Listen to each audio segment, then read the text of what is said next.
Hi, welcome to Healthful Conversations, where we get to have honest dialogue about what's going on in the world and how it's impacting our lives, and what are some things that we can do to protect our mental health. So, for those of you who are joining us for the first time, welcome. We're so glad to have you here. Please take a moment to hit the subscribe button below so that way you can be notified every time that a new video comes out. So today we're going to be talking about how can we thrive during this quarantine. There's so much that is going on. There's a lot of negativity, right? And we know what we can't do.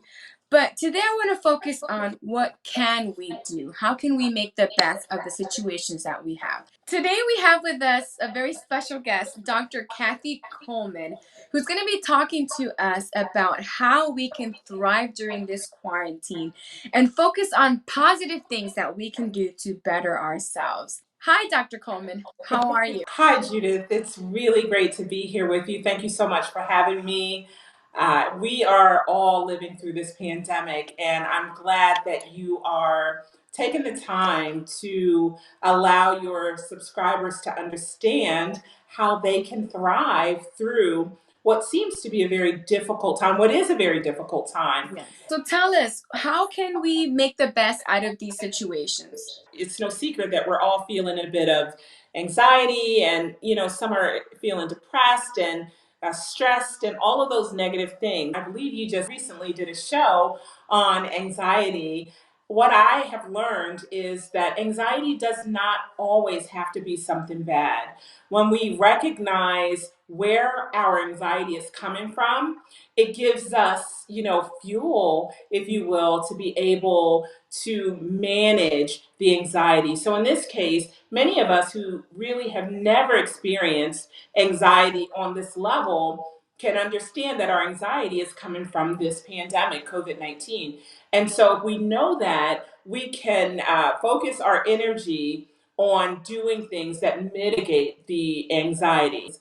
But the first thing that we need to do is make sure that we're aware of what we are feeling. Everyone around us may be feeling something very different, but we need to be aware of our own feelings. And then we need to have a safe place that we can take that information. So someone that you trust, someone that you know that cares for you, that you can say, hey, today I am feeling really sad. And you're able to sit with that and take some self kind of reflection about how you're feeling. Self-awareness is key, right? If I'm not aware that I'm feeling or acting in a way, there's no way for me to move forward because I stay stuck in those patterns. But once I'm aware, I'm not myself today. I got up on the wrong side of the bed. I'm thinking more about what's happening in the news versus what I really want to be thinking about, and that is enhancing my life and growing and developing. Once we become aware of that, then we can make a decision to ground ourselves in what is true, right? And then we're able to move forward to do some of the things that we need to do. So, Dr. Coleman, there's so much just going on, and we're aware, right, of everything that's going on, and a lot of it is negative. And, I just want to thank you for giving us an opportunity to think about something positive for a change and think about how we can take advantage of this time that we have and do something to better ourselves. What have you noticed that people are going through, and what are some things that we can do to kind of turn it into something positive? So, what I recognize, and I think what we all in our field recognize, is that people are experiencing, anxiety and depression and sadness and mood swings and all of those things. However, what I've realized is that we can use those things as energy to fuel, where we want to go. So many of us pre COVID 19 had dreams and plans and things that we wanted to do.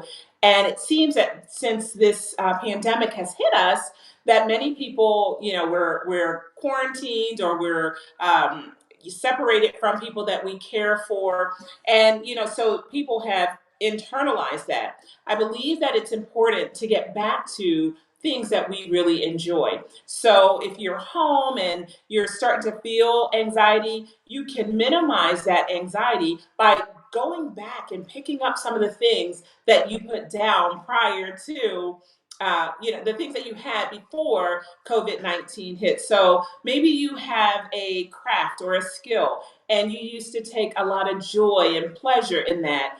What we're finding is people who go back and pick those things up are faring a lot better than those who are just kind of getting themselves saturated with the COVID-19 information. So, really taking a look at things that you really enjoy and going back and giving yourself an opportunity to really enjoy those things again. I know that I had one person who knit. She loved to knit, and since COVID-19, she hasn't done that. So a suggestion was maybe go back and knit a scarf or try to pick up that skill again so that you can take your mind off of what you're seeing on the news and put it on something that you really, really enjoy. So doing something that you really enjoy will help a lot. I think that's a great idea. I think being aware of those can help you to recognize, what actually is going on and how you can actually turn it around. Absolutely. Absolutely, Judith.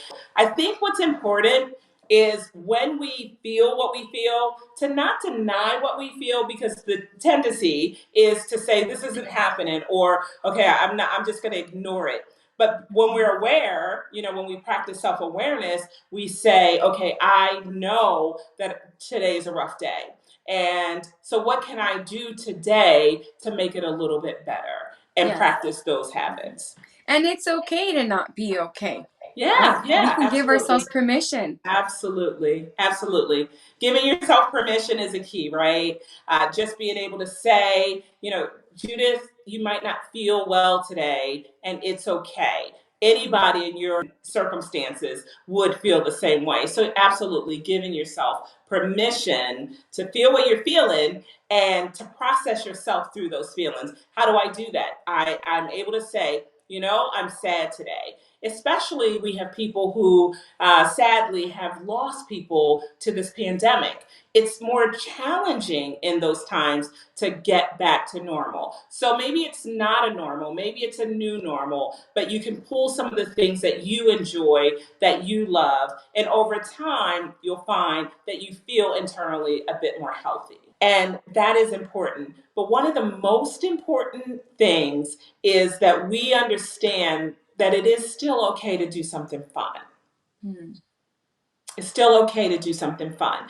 And with everything that we're seeing on the news and we're hearing from friends and family and the loss of life and all of the devastation in our hospital systems, it might be challenging for somebody who's watching this to think that it's okay to do something fun. Sometimes that guilt comes, I shouldn't have fun. But I want your listeners to know that if we're going to be able to thrive, that it's very important that they take time out to do something fun. What was that thing that you were doing before COVID-19 hit that you really enjoyed?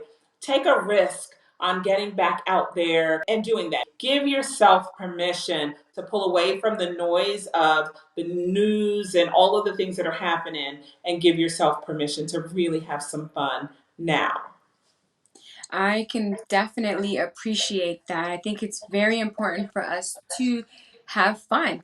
And like you said, be okay with having fun and do something that's positive for you.